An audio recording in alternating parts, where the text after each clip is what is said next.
আমরা অপেক্ষায় আছি, আপনি আসবেন ইনশাল্লাহ, আর দ্রুতই সাক্ষাৎ হবে। আপনি এখানে হাজার হাজার জনগণ, আপনি তাদেরকে সালাম দেন আর দোয়া নেন।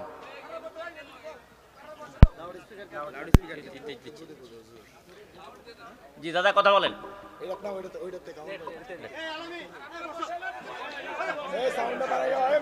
জি দাদা কথা বলেন। نحمده ونصلي على رسوله الكريم أما بعد أعوذ بالله الرحيم. من الشيطان الرجيم بسم الله الرحمن الرحيم اللهم صل على محمد وعلى آل محمد كما صليت على إبراهيم وعلى آل إبراهيم إنك حميد مجيد اللهم بارك على محمد وعلى آل محمد كما باركت على إبراهيم وعلى آل إبراهيم إنك حميد مجيد আজকের এই মহতি মাহফিলে সম্মানিত সভাপতি, উপস্থিত আমার প্রাণপ্রিয় প্রধান অতিথি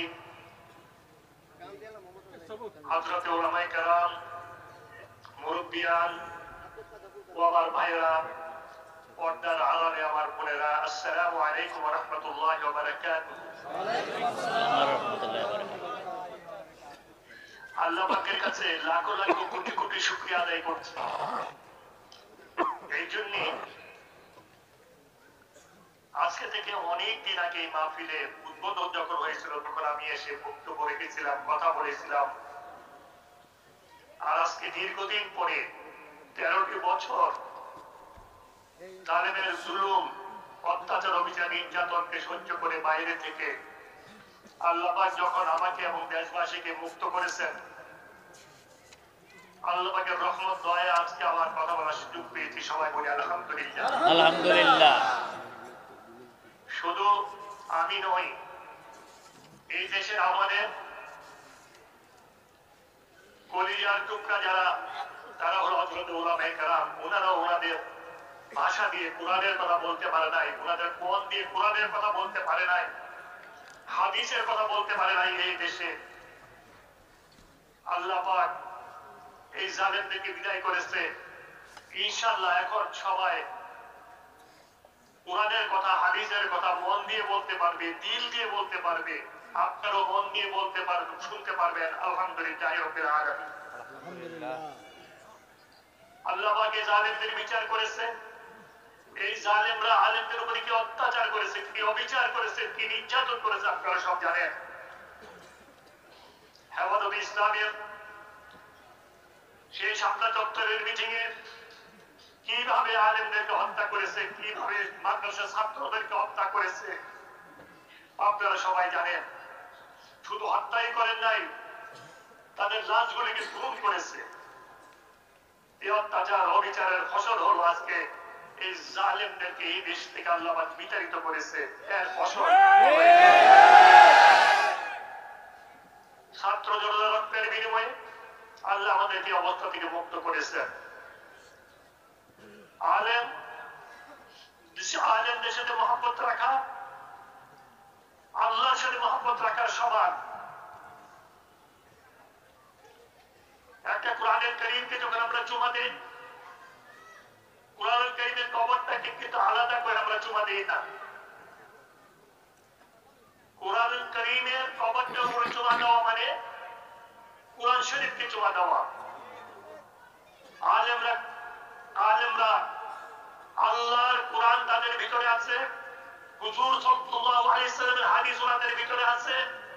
ওনারা আল্লাহর কথা বলেন, হাদিসের কথা বলেন। ওনারা আল্লাহর খাস বান্দা। ওনাদের সাথে মহব্বত রাখা আল্লাহর সাথে মহব্বত রাখার সমান সওয়াব। ভাইরা আমার, আলেমদেরকে সম্মান করবেন, আলেমদেরকে মহব্বত রাখবেন। এই দেশে ইসলাম এসেছে উলামায়ে কেরামদের বিনিময়ে, পরিশ্রমের বিনিময়ে, পীর মাশায়েখদের পরিশ্রমের বিনিময়ে। পীর মাশায়েখরা যে পরিশ্রম করেছেন এই দেশে, তাদের পরিশ্রমের বিনিময়ে কিন্তু এই দেশে ইসলাম। ওনাদের সঙ্গে দোয়া করবেন, ওনাদের সাথে মহব্বত রাখবেন। আর বিশেষ করে আমার আজকে অনেক কিছু বলার ছিল, আমার ইচ্ছা ছিল আজকে উপস্থিত থেকে অনেক কিছু বলবো, কিন্তু আল্লাহ পাক তৌফিক দেয় না, এখনো আসার ইনশাআল্লাহ ব্যবস্থা করে দিয়েছে, কয়েকদিনের মধ্যে আসবো। আপনাদেরকে হুঁশিয়ার থাকতে হবে, যেমনি ভাবে যারা একত্রিত হয়ে এই দেশে আন্দোলন করেছেন, এই দেশের আলেমরা, এই দেশের ছাত্র, এই দেশের জনতা, এই দেশের রাজনীতিবিদরা যারা একত্র হয়ে জালেম সরকারকে বিদায়ের জন্য আন্দোলন করেছেন, ওনারা যদি একত্র থেকে এখন একত্র না থাকতে পারেন, তাহলে এই দেশে নেমে আসবে একটা দুর্ভোগ, যেটা কেউ সামলাতে পারবে না। আপনাদেরকে সাবধান থাকতে হবে। বিতাড়িত সেই শক্তি এখনো ষড়যন্ত্র করে যাচ্ছে ইসলামের বিরুদ্ধে, আমাদের বিরুদ্ধে, দেশের বিরুদ্ধে। সেই সম্পর্কে আপনাদেরকে সজাগ থাকতে হবে। আমরা দোয়া করি এই দেশের বর্তমান সরকার এই দেশে একটা সুষ্ঠু নির্বাচন দিয়ে গণতান্ত্রিক সরকারকে সরকারের কাছে ক্ষমতা হস্তান্তর করে এমন একটা ইতিহাস সৃষ্টি করুক, যেটা ইতিহাসের মাথায় সহজ অক্ষরে লেখা থাকবে। এই দেশ হযরত শাহ সালাল রহমাতুল্লাহ আলাইহির দেশ, এই দেশ 12 আউলিয়ার দেশ, এই দেশ 365 জন আউলিয়ার দেশ। এই দেশের সাথে কেউ বেইমানি করে, 2 নম্বরি করে কেউ রক্ষা পাবে না, এখনো কেউ রক্ষা পাবে না ইনশাআল্লাহুল আজিজ। আপনারা দোয়া করবেন। আমি হুঁশিয়ার করে দিতে চাই ষড়যন্ত্রকারীদেরকে, আমি হুঁশিয়ার করে দিতে চাই সরকারের মধ্য থেকে যারা ষড়যন্ত্র করতেছেন তাদেরকে। এই দেশের মুসলমান রক্ত দিতে জানে, এই দেশের মুসলমান জীবন দিতে জানে আল্লাহ রাসূলের জন্য, আল্লাহর জন্য। এই দেশের মুসলমানকে দাবিয়ে রাখা যাবে না। আপনারা দোয়া করবেন। আমার অনেক কিছু বলার ছিল, কিন্তু আমার হযরত জি এসে গেছেন। উনি আমি ওনাকে এত ভালোবাসি যেটা আমি ভাষায় প্রকাশ করতে পারবো না। উনার সামনে বক্তব্য রাখার মতো ক্ষমতা যোগ্যতা আমার নেই। তবু উনি যেহেতু আমাকে দয়া করে অনুমতি দিয়েছেন, যে জন্য আমি একটা কথা বললাম। উনি অনেক কথা বলবেন, যে কথাগুলি শুনে আমরা হেদায়েত হব। আল্লাহর কুরআন ও মুহাম্মদের হাদিসের অনুকূল হাদিস নবী উনি আলোচনা করবেন। যে আলোচনা শুনে ইনশাআল্লাহ আমরা হেদায়েত হব এবং আল্লাহ পাক খুশি হবেন। আমি ওনার কাছে দোয়া চাই।